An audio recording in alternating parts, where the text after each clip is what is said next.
KPK panggil Direktur Kemendagri terkait kasus IKTP, langkah baru ungkap korupsi besar.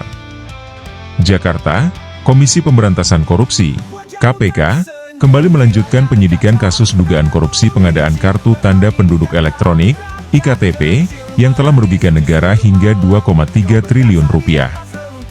Salah satu langkah terbaru adalah pemeriksaan terhadap Derajat Wisnu Setiawan, seorang aparatur sipil negara, ASN, yang kini menjabat sebagai Direktur Bina Ideologi, Karakter, dan Wawasan Kebangsaan di Direktorat Jenderal Politik dan Pemerintahan Umum Kemendagri.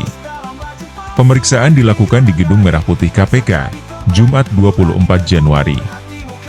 Juru bicara KPK, Tessa Mahardika Sugiarto, mengungkapkan bahwa Derajat diperiksa dalam kapasitasnya sebagai saksi terkait dugaan tindak pidana korupsi pengadaan IKTP. Hari ini, KPK menjadwalkan pemeriksaan saksi dugaan tindak pidana korupsi pengadaan paket penerapan KTP elektronik berbasis nomor induk kependudukan secara nasional, KTP elektronik, ujar Tessa kepada wartawan. Peran yang masih misterius hingga saat ini, keterlibatan Derajat Wisnu Setiawan dalam kasus tersebut masih belum terungkap. Baik Derajat maupun pihak Kemendagri belum memberikan komentar resmi terkait pemeriksaan tersebut.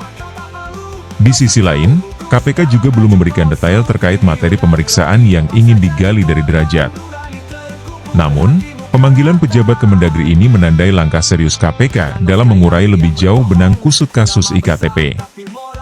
Jejak panjang kasus IKTP. Kasus korupsi IKTP pertama kali mencuat ke publik pada 2017, setelah ditemukan adanya praktik penggelembungan anggaran dalam proyek senilai 5,9 triliun rupiah tersebut. Dalam perjalanan penyidikan, KPK telah menjerat sejumlah nama besar dari berbagai kalangan, mulai dari politisi, pejabat, hingga pengusaha.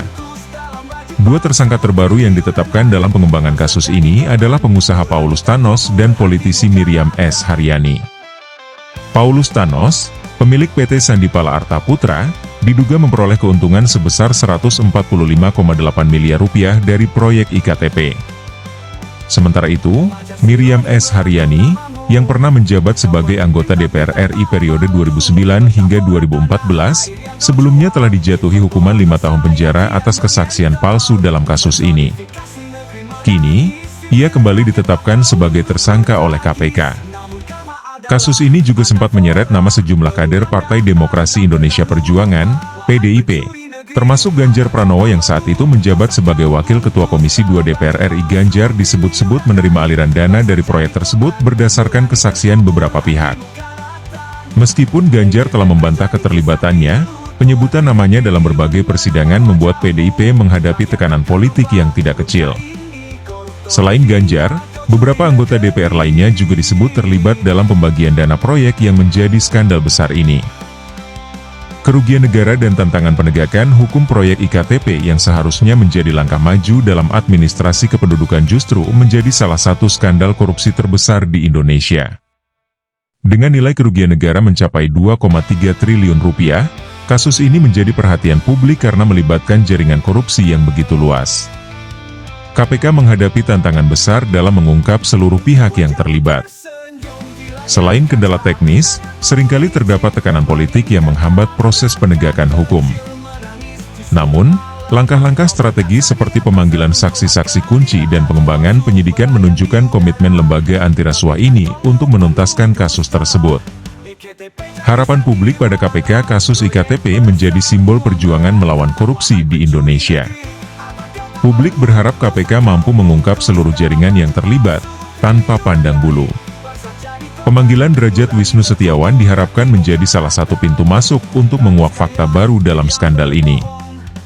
Dukungan penuh dari masyarakat sangat penting untuk memastikan proses ini berjalan dengan transparan dan independen.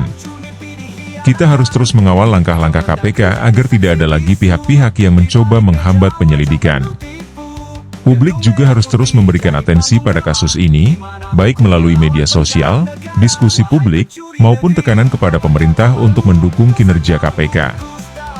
Dengan banyaknya nama besar yang telah terseret, kasus ini juga menjadi pengingat akan pentingnya integritas dalam pengelolaan keuangan negara.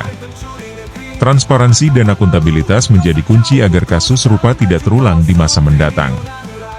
Di sisi lain, partai-partai politik yang kadernya terseret dalam kasus ini juga diharapkan dapat menunjukkan komitmennya terhadap pemberantasan korupsi dengan tidak melindungi oknum-oknum yang terlibat. Mari kita bersama-sama mendukung KPK dalam menuntaskan kasus ini hingga ke akar-akarnya. Dengan perhatian dan pengawasan publik yang terus-menerus, kita dapat mendorong Indonesia menuju tata kelola pemerintahan yang lebih bersih dan berintegritas.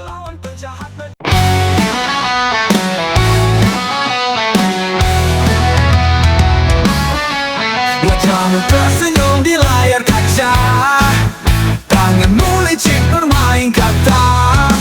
Rakyat kecil menangis di sudut malam, kau berdansa di atas reruntuhan keadilan.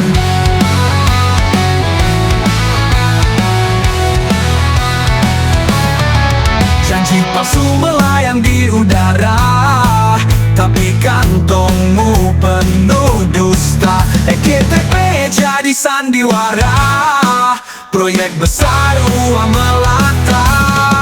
Wahai pencuri negeri, apa kau tak malu?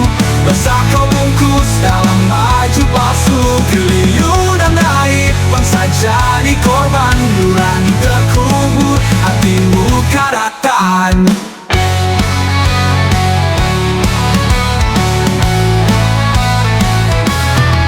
Thanos kaya, Miriam berbohong. Nama besar tapi moral kosong. Angka-angka jadi mainan, rakyat hancur mimpi dihianatkan. Kemendagri jadi saksi bisu, di balik meja wajah penuh tipu. Gedung merah putih jadi panggung drama, di mana hukum melawan penjahat negara. Wahai pencuri negeri, apa kau tak malu? Basah kau bungkus dalam baju palsu. Triliunan rakyat bangsa jadi korban, nurani terkubur, hatimu karatan.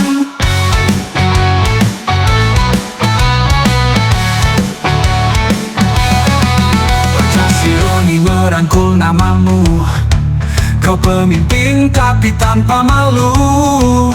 Metafora tanah air yang kau jual, hiperbola dosa yang kian mengental. Personifikasi negeri menangis, simile rakyat berdaun gugur tragis. Namun karma adalah anafora, berulang datang, tak pernah lupa. Wahai pencuri negeri, apa kau tak malu?